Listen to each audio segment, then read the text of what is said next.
Saudações, turminha! Tudo bem com vocês? Bom, esse aqui é o canal de Nutrição Animal Fácil, onde nós estamos postando as aulas de nutrição de não ruminantes, ACOPA e formulação de rações, dietas e suplementos para animais. Sejam todos bem-vindos a esse canal. Se não for inscrito ainda, faz a sua inscrição embaixo, para receber os nossos vídeos, bem como dar uma força aí para o nosso trabalho. Bom, o assunto hoje está dentro de ACOPA, Análise e Controle de Qualidade dos Alimentos para Animais. Hoje nós vamos falar de um assunto muito pertinente, tá ok? Dentro aí do controle de qualidade do recebimento de ingredientes para a fábrica de ração, tá? Nós vamos falar da atividade ureática, solubilidade em KH, dentre outros métodos para recebimento de matérias-primas, ok? E nós vamos falar também de um assunto de extrema importância, não só para a fábrica de ração, mas também para as pesquisas, que é a digestibilidade in vitro. Ok? A gente faz digestibilidade in vitro de alimentos na fábrica de ração, mas também a gente faz digestibilidade de forrageiras, ok? Para a pesquisa. Então, são assuntos de extrema importância, são assuntos amplos também, e nós vamos dividir esse vídeo em duas partes, ok? Justamente para o vídeo não ficar muito longo. Bom, vamos começar então compartilhando aqui a nossa tela. Eu sou o professor Luiz Machado, eu trabalho no IFMG Campus Bambuí. Então, nós vamos falar da atividade ureática, solubilidade em KH, teste Eber, teste de acidez, e na segunda parte a gente vai passar para a digestibilidade in vitro, ok? Bom, quais perguntas que a gente vai responder? Essas perguntas vão nortear, a nossa aula aqui. Olha só. Qual que é a importância, qual que é o princípio do teste de atividade ureática na fábrica de ração? É uma análise muito, muito importante para o recebimento do farelo de soja, dos subprodutos da soja, ok? A segunda pergunta, qual a importância do teste de solubilidade em KH na fábrica de ração? O teste de solubilidade em KH também complementa o teste de atividade ureática para subprodutos da soja, ok? E ele é muito importante para ver a qualidade do processamento. Nós vamos estudar isso. Nós vamos citar de maneira rápida, mais a título de conhecimento, o que é o teste de Eber e o teste de acidez, ok? E nós vamos caracterizar principalmente para que a gente faz todos esses testes, em quais materiais, em quais situações, ok? Bom, a gente vai falar também qual a aplicação dos testes de digestibilidade in vitro, considerando a digestibilidade em pepsina na fábrica de ração, bem como a digestibilidade in vitro de forrageira, pelo método tradicional de Tilly Terry, ok? E também pelo método da produção de gases, ok? E quais os fundamentos dos métodos tradicionais de produção de gases em digestibilidade in vitro? Digestibilidade in vitro normalmente é um assunto estudado após graduação, mas eu acredito que o estudante de graduação tem que ter uma noção sobre esses testes que hoje vem ganhando muita importância aí a nível de pesquisa. Bom, vamos começar então com aquilo que é mais importante, com aquilo que nos move, que são as perguntas. A primeira pergunta, então, está relacionada ao que é essa tal de atividade ureática. Olha só, atividade ureática é uma medida indireta do grau de processamento dos subprodutos da soja. Essa medida indireta é baseada na variação de pH que você mede a partir de uma reação onde se libera amônia, ok? É complicado? De certa forma, sim. Mas vamos traduzir isso melhor ao longo do momento que a gente estiver explicando, ok? Bom, quando nós vamos utilizar essa medida, essa análise de atividade ureática? Nós vamos utilizar quando estivermos recebendo lotes, ok? De subprodutos da soja, como, por exemplo, o farelo de soja.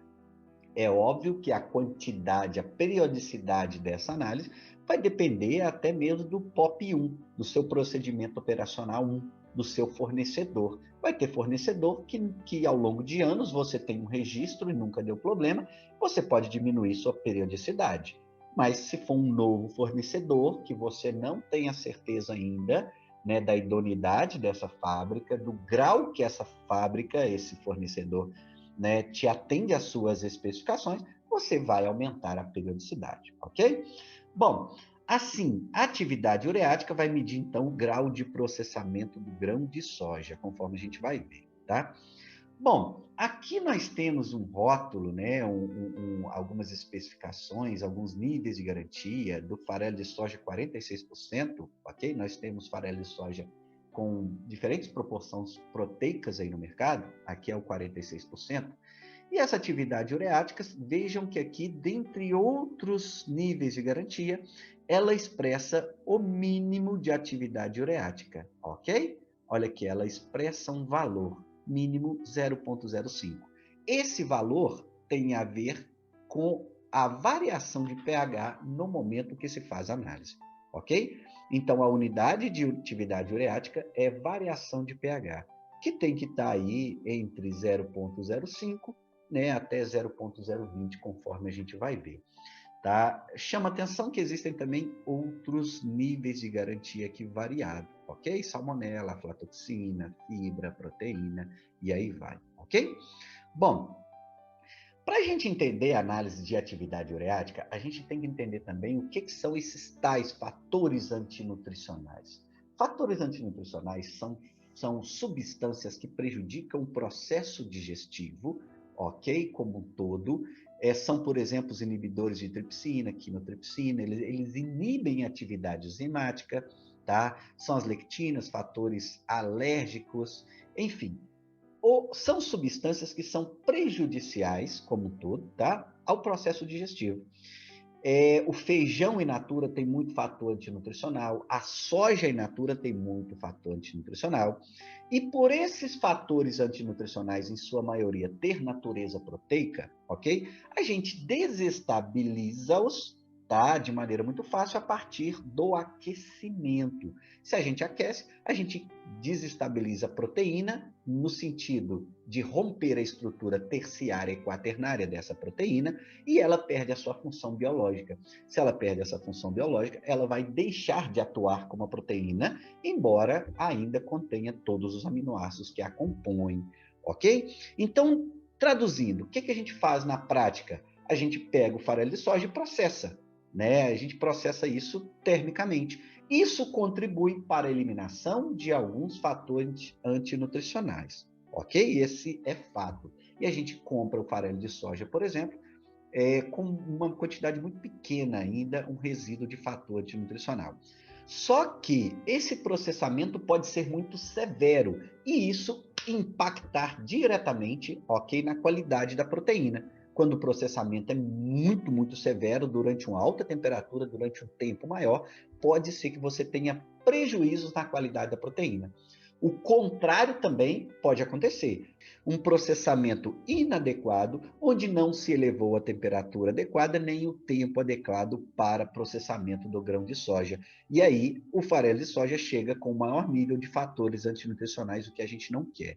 Então, o nosso objetivo aqui vai ser a gente avaliar o grau de processamento do grão de soja indiretamente a partir da análise de atividade ureática, ok? Bom, o que se faz então, né, quando a gente está fazendo essa análise, nada mais é do que medir a variação de pH após o contato da urease que está presente no farelo de soja com uma solução de ureia que você prepara no laboratório. A partir daí vai ter uma reação e vai se elevar o pH, tá ok? Mas primeiro, o que é o pH? pH, potencial hidrogeniônico, é a medida, né, indireta do equilíbrio entre as frações de H+ e OH- do alimento. Quando o pH está menor que 7, a gente sabe que a proporção de ácidos H+ é maior que a proporção de OH-. E é claro que nós estamos falando aqui de uma escala logarítmica, por isso que pH é menos log na base 10. Bom, além do pH, é importante a gente entender também uma coisa. Essa enzima urease que eu estou utilizando na minha análise, ela está presente naturalmente no grão de soja. E ela que vai ser o termômetro para me ver como que foi esse processamento. Por quê? Porque se o processamento foi adequado, essa enzima urease vai estar no nível adequado e vai proporcionar lá na minha análise uma variação normal de pH.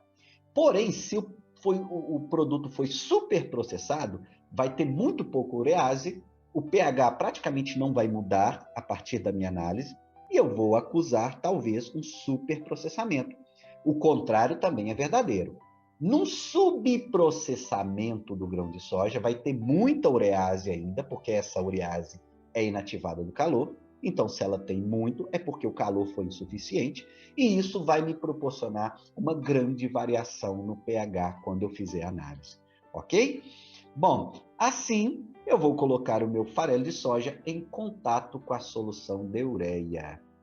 De uma certa forma, a gente pode resumir tudo o que a gente falou aqui, onde nós temos a ureia, que você coloca na análise, ok? A urease, que está presente no alimento. Isso vai proporcionar na reação a liberação de amônia, que tem caráter básico, e vai proporcionar uma elevação no pH que você mede no laboratório. É óbvio, gente, que a gente está falando aqui de uma sequência analítica que a gente faz no laboratório, e que é óbvio que aqueles que forem trabalhar com isso vão ter todo esse procedimento analítico documentado. A minha indicação é que trabalhem com o Compêndio Brasileiro de Alimentação Animal, ok? Muito aplicada às fábricas de ração, mas é claro que essa metodologia analítica ela está em vários outros procedimentos, várias outras fontes, ok? Então, vai haver essa elevação de pH e eu vou medir esta variação aqui, que deve estar dentro dos meus valores padrões, ok?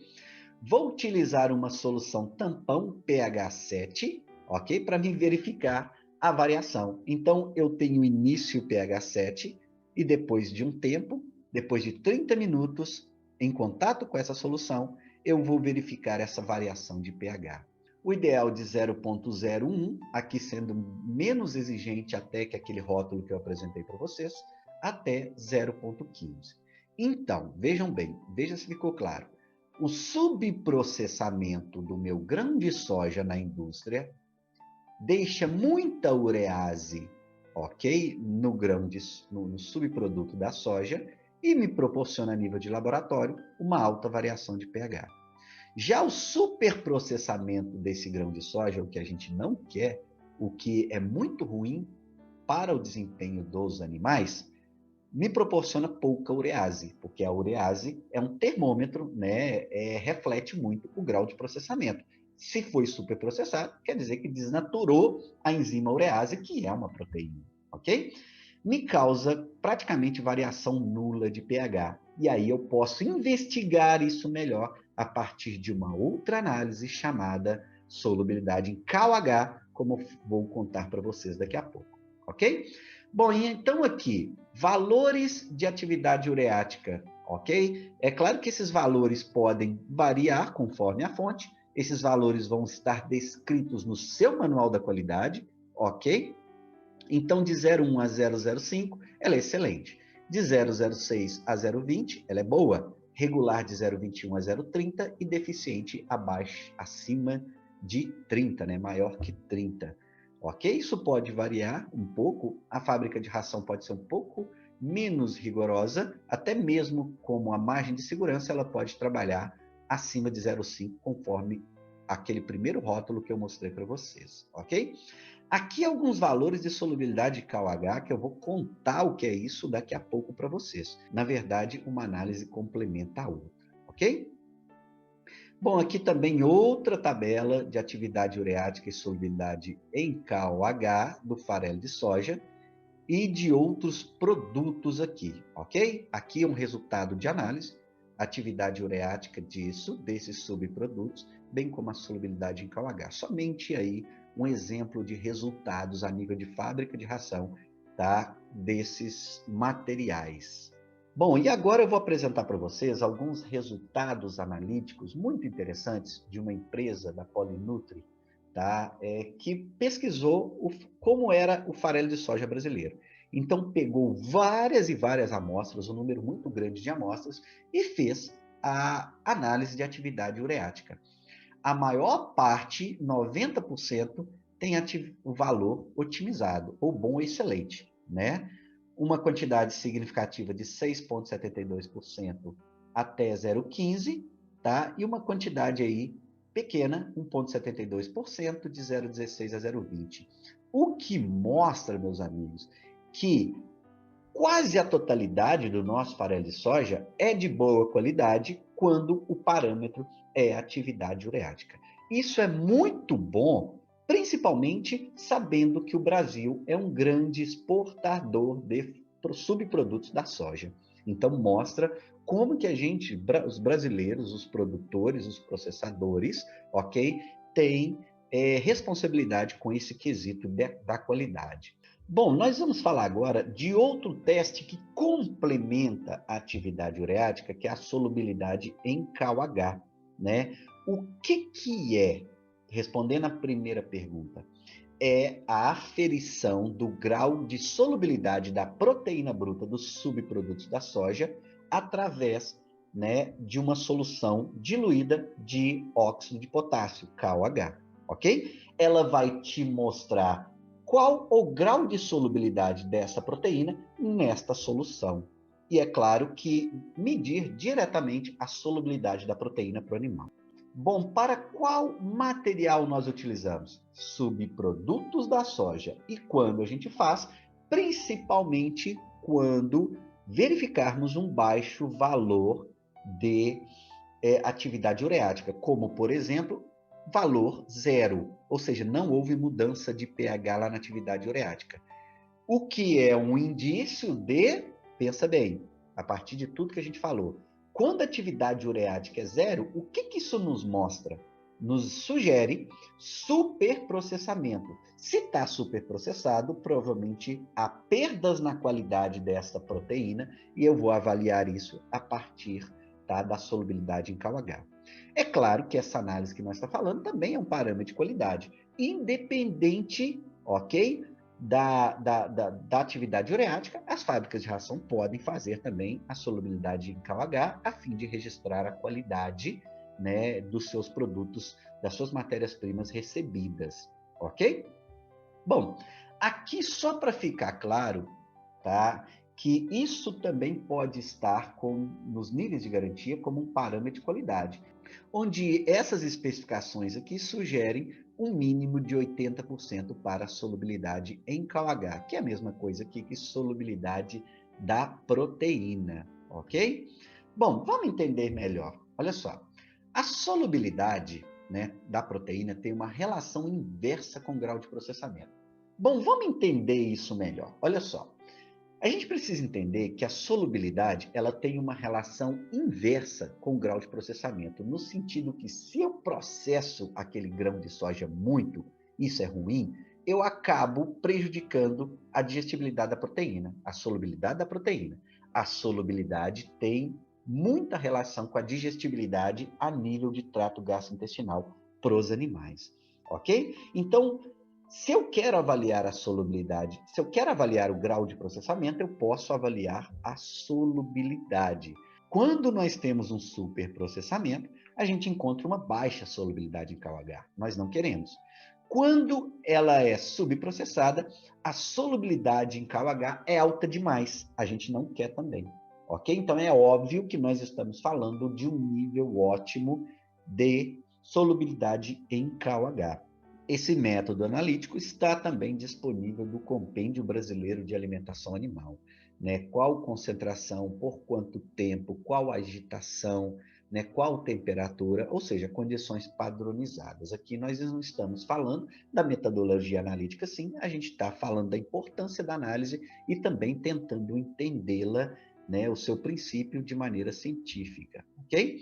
Bom, valores de solubilidade em KOH, resultados experimentais. Olha que interessante esses dados. Olha, quando se utilizou, né, para alguns animais uma solubilidade de 80, 75, 70 e 65%, se percebeu que o valor numérico de conversão alimentar aumentou, ou seja, piorou. A solubilidade em KOH daquele farelo de soja tem uma relação direta com a conversão alimentar. Quanto menor a solubilidade, pior tende a ser a conversão alimentar dos animais. principalmente porque a gente sabe que em altas temperaturas essa proteína estará complexada junto com carboidratos, o que a gente considera, que a gente chama de reação de Maillard, ok? E isso é indisponível para o animal. O animal não consegue absorver os aminoácidos nessas condições, ok? Então isso tem um aspecto prático a nível de granja muito forte e deve ser um dos parâmetros de qualidade da fábrica de ração. Bom, rapidamente aqui a gente somente quer apresentar alguns testes importantes para farinhas animais. Vejam que até agora nós apresentamos 2 testes, ok? Para subprodutos da soja. Mas é claro que não vai chegar somente farinha de soja na fábrica de ração. Ela pode comprar farinha de carne e ossos, farinha de penas, farinha de sangue e pode aplicar um desses testes. Nós vamos falar também sobre outro teste interessante para essas farinhas na segunda parte desse vídeo, que é a digestibilidade em pepsina, ok? Bom, o teste Edber também é chamado de teste de putrefação, ok? Ele detecta a presença dos sulfetos que são produzidos a partir da degradação das proteínas. Então, se você tem uma degradação de proteínas substancial ali naquele alimento que você recebeu, naquele ingrediente, pode ser que você detecte isso pelo teste Edber. É um teste, então, para controle de qualidade no recebimento dessas matérias-primas, dessas farinhas de origem animal. E também, neste mesmo sentido, é importante o teste de acidez, que nos dá uma ideia do estado de conservação aí do alimento, ok? Por quê? Porque o alimento, essas farinhas animais, quando estocadas por muito tempo de forma inadequada, tá? Elas vão sofrer o processo de rancidez oxidativa, havendo liberação de ácidos graxos livres, que vão ser identificados a partir da análise de acidez, onde você vai reagir esse material, ok? Com uma base, onde você mede o volume de base gasto, ok? Para que fazemos então o teste de acidez? Assim como o teste de Edber para controle de qualidade dessas farinhas animais. Bom, aqui, somente para complementar essas informações, o teste de acidez, um nível ideal, ok? Para cada subproduto de origem animal, como pode ser aplicado também a alguns óleos e gorduras, ok? Para você ver o grau de rancidez que esses materiais sofreram. Aqui somente o indicativo. É claro que você vai pegar esses valores, avaliar e transportar para o seu manual da qualidade. Você pode ser mais rigoroso no seu manual da qualidade que esses valores. Isso depende da política de cada fábrica, ok? Pessoal, então essa aqui foi a primeira parte da nossa aula de análises especiais, ok? Na segunda parte, a gente vai falar de digestibilidade in vitro, ok? Aguardo vocês lá, muito obrigado.